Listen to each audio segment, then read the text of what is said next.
Especially మన AP తెలంగాణలో ఎక్కువగా స్టమక్ క్యాన్సర్స్, కోలన్ క్యాన్సర్స్ ఎక్కువగా చూస్తాము.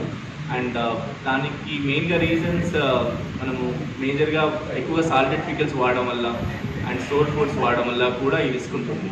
And alcohol and smoking consumption వల్ల కూడా మనకు ఓరల్ క్యావిటీ క్యాన్సర్స్ ఎక్కువగా చూస్తున్నాము. లంగ్ క్యాన్సర్ ప్రిడామినెంట్గా స్మోకర్లో చూస్తాము. అండ్ అలా కాకుండా ఎలాంటి ఎయిర్ పొల్యూషన్ వల్ల లేకపోతే కన్స్ట్రక్షన్ వర్కర్స్లో కూడా ఈ లంగ్ క్యాన్సర్ రిస్క్ ఉంటుంది. రేడియేషన్ కానీ కీమోథెరపీ కానీ రేడియేషన్ కానీ లేకుండా క్యాన్సర్కి మందు అనేది లేదా? కీమోథెరపీ, రేడియోథెరపీ అనేది ఇప్పటికి కూడా కొన్ని ట్రీట్మెంట్లో అవసరం పడుతుంది. బట్ అవి రెండూ లేకుండా టార్గెటెడ్ థెరపీ, ఇమ్యూనోథెరపీ కూడా వాడవచ్చు. సో టార్గెట్ థెరపీ, ఇమ్యూనోథెరపీ మనకు ఎవరికి పని చేస్తుందని కొన్ని టెస్టులు ముఖ పరీక్ష చేసిన తర్వాత నిర్ధారణకు రావచ్చు. Suppose lung cancer stage 4 lung cancer తీసుకున్నాం అనుకోండి, అందరికీ సేమ్ ట్రీట్మెంట్ ఉండదు. సో లంగ్ క్యాన్సర్ స్టేజ్ 4 వచ్చాక శాంపుల్ని మనము ఎన్జిఎస్ అనే టెస్ట్ చేసుకొని ఒకవేళ టాబ్లెట్ ఫామ్లో కూడా మనం ట్రీట్మెంట్ చేయొచ్చు. That is targeted therapy. And immunotherapy అనేది కూడా ఇంజెక్షన్ ఫామ్లో, టాబ్లెట్ ఫామ్లో కూడా వస్తున్నాయి. ఈ ఇమ్యూనోథెరపీ కూడా కీమోథెరపీ లాగా సైడ్ ఎఫెక్ట్స్ తక్కువ ఉంటాయి. అట్ ద సేమ్ టైం మన బాడీ ఇమ్యూనిటీని పెంచి క్యాన్సర్ మీద అటాక్ చేసేలా చేస్తుంది. క్యాన్సర్కి పర్టికులర్లీ ఏజ్ గ్రూప్ అని అంటూ ఏమంటారా సార్? ఎవరికైనా 50 ఏళ్ళు పైబడిన వాళ్ళందరికీ క్యాన్సర్ రిస్క్ ఉంటుంది. ఎస్పెషల్గా 60-70 దాటుతున్న కొద్దీ ప్రతి ఒక్క సంవత్సరానికి క్యాన్సర్ రిస్క్ పెరుగుతుంది. మన ఏజ్ పెరిగినప్పుడు ఏమవుతుందంటే మన బాడీలో కణాలకి రిపేర్ అయ్యే శక్తి తగ్గిపోతుంది. బికాజ్ ఆఫ్ ఇమ్యూనిటీ కానీ సెల్ అనేది డై అవుతూ ఉంటుంది. 70-year-old cell is very sensitive ఉంటుంది అనమాట డ్యామేజ్ కోసం. సో 60 ఏళ్ళు పైబడిన వాళ్ళకి ఎక్కువ క్యాన్సర్ రిస్క్ ఉంటుంది. ఇదంతా ఏజ్ రిలేటెడ్ క్యాన్సర్.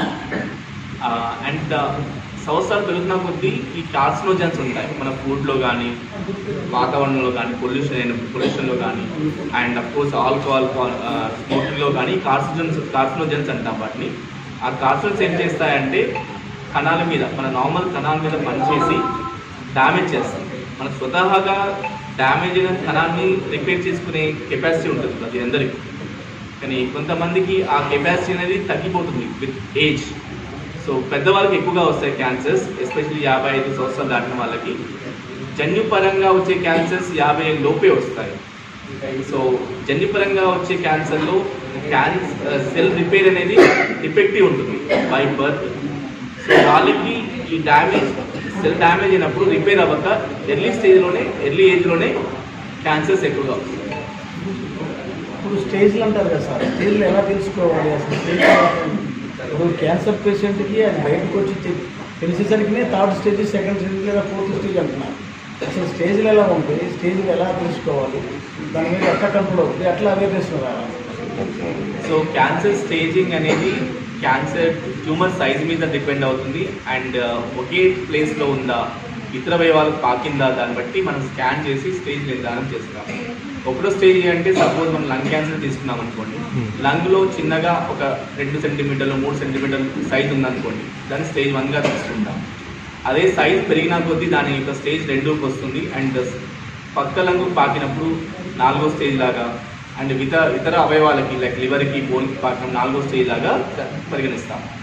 సో ఇలా సిమ్టమ్స్ అనేవి ఎర్లీ స్టేజ్లో కొంతమందికి రాకపోవచ్చు. 1వ స్టేజ్ 2వ స్టేజ్లో ఉన్నప్పుడు సిమ్టమ్స్ ఉండకపోవచ్చు. అందుకే అడ్వాన్స్ స్టేజ్లోనే మనకు ఈ క్యాన్సర్స్ బయటపడుతున్నాయి. ఇలా ముందస్తుగానే దాన్ని తెలుసుకోవాలి అంటే స్క్రీనింగ్.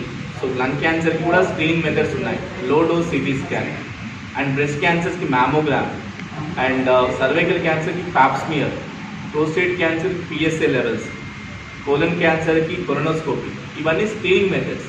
సో అందరికీ చేయడానికి ఉండదు. బట్ కొంతమందికి ఎవరైతే 50 ఏళ్ళు పైబడిన వాళ్ళందరూ, స్మోకింగ్ హిస్టరీ ఉన్న వాళ్ళందరూ కూడాను ఇయర్లీ వన్స్, సో మీ ఫ్యామిలీ ఫిజిషియన్ కలవడం కానీ లేకపోతే క్యాన్సర్ స్పెషలిస్ట్ కలిసి ఈ స్క్రీనింగ్ టెస్ట్లు కూడా చేసుకుని చూసుకోవచ్చు. సో దట్ మీ క్యాన్సర్ అనేది తొందరగా బయటపడుతుంది ఒకవేళ మీకు క్యాన్సర్ రిస్క్ ఉంటే. సో తొందరగా బయటపడ్డప్పుడు, తొందరగా మీరు కనుక్కున్నప్పుడు దాన్ని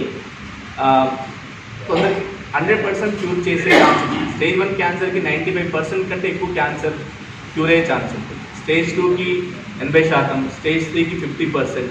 స్టేజ్ 4 క్యాన్సర్స్ అనేవి క్యూర్ కావు.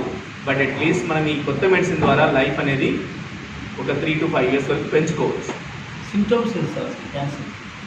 క్యాన్సర్ సింటమ్స్ అనేవి క్యాన్సర్ ఏ అవయవానికి వచ్చిన దాన్ని బట్టి డిసైడ్ అవుతాయి.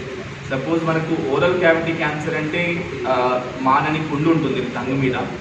దవడ క్యాన్సర్లో కూడా గ్రోత్ వస్తుంది. అంటే మనం రెగ్యులర్గా మనం బ్రష్ చేసుకుని చూసినప్పుడు కూడా ఏమైనా పుండు వచ్చేసి ఒక 1 వీక్లో అది ఆటోమేటిక్ హీల్ అయితే పర్వాలేదు. బట్ మానని అల్సర్ కానీ లేకపోతే అబ్నార్మల్ గ్రోత్ కానీ కణితి కానీ లాగా వస్తుంది. అది ఓరల్ క్యావిటీ క్యాన్సర్. అండ్ మెడలో గడ్డలు రావడం, బరువు తగ్గడం. అండ్ బరువు తగ్గడం అంటే మనం అన్ఇంటెన్షనల్ వెయిట్ లాస్ అంటాం. కొంతమంది డైట్ చేస్తే అలా కాకుండా మనం బాగా తింటున్నా కూడా వెయిట్ తగ్గిపోవడం, అండ్ ఆకలి లేకపోవడం. అండ్ లంగ్ క్యాన్సర్ చూస్తున్నాం అనుకోండి, దగ్గు, మానని దగ్గు, 2-3 వారాల కంటే ఎక్కువగా దగ్గు ఉండడము, అండ్ ఆయాసము రావడము, ఛాతీ నొప్పి, అండ్ బ్లడ్లో కళ్ళలో దగ్గినప్పుడు బ్లడ్ పడడం. ఇవన్నీ lung cancer symptoms. Breast cancer చూసుకున్నామంటే బ్రెస్ట్లో 40-50 ఏళ్ళు భయపడిన ఫిమేల్స్లో ఈ గడ్డ అనేది పెయిన్లెస్ ఉంటుంది breast cancer. So painless lump in the breast. So any female above 40 మనము డెఫినెట్గా టెస్టింగ్కి పంపించాలి. అండ్ కోలన్ క్యాన్సర్లో బ్లడ్ లాస్ అవ్వడము, మోషన్ ఫ్రీగా లేకపోవడము, స్టమక్ క్యాన్సర్లో అజీర్తి చేయడము, అసిడిటీ లెవెల్స్ పెరిగి ఫుడ్ తిన్నప్పుడు నొప్పి రావడం, ఇలాంటి సమస్యలు ఉంటాయి. సో క్యాన్సర్ సింటమ్స్ అనేవి క్యాన్సర్ ఏ పార్ట్కి ఎఫెక్ట్ అయిన దాన్ని బట్టి ఉంటుంది.